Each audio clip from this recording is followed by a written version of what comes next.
We talked a little bit before about your initial impetus in creating instruments in the first place. If you had to point to a particular musician or piece of music that sent you down this path, would you be able to do that? For me, a basic channel would be my direct mentors even. I mean, I knew the people, they were heavily influential on me, including the whole tribe of people around that. And that descends direct from dub and, you know, that legacy. I was a huge Beatles fan when I was a kid.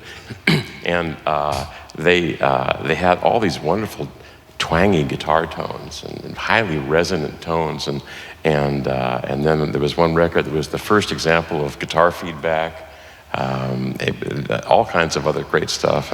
And that was, that's about the time that I decided to become a guitar player. And I thought, boy, I could meet some girls if I could play like those guys.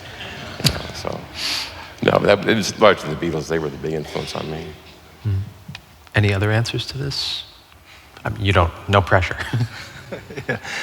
I'm also very fascinated by guitar players. It's especially all these things that came into the sound with the electric guitar. So with the amps and the effects and the feedback and so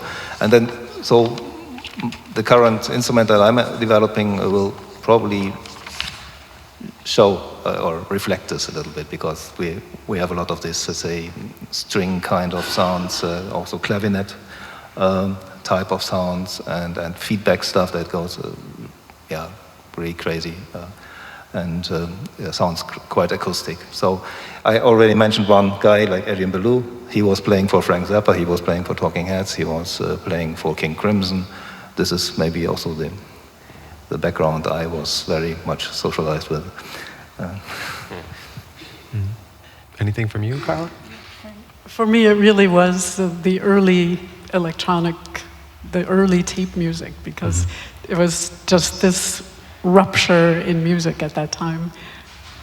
I thought there was no, it was a new world after that happened. It's interesting. I mean, Robert Henke mentioned in his keynote yesterday that he sees all progress in music as being evolutionary rather than revolutionary, but this might be one place where there really was a spike. I agree. I could actually point it down to a single sound. Like, I think in Kontakte, there's like, I can't sing this, unfortunately, but there's like one sequence that happens where a sound goes seamlessly from, like the frequency of like a little percussive sound accelerates from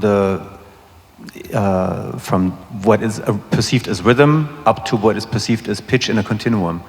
I mean, like, from nowadays perspective, not a big deal, but if you think about it, something that revolutionized everything, like that continuum became accessible to us.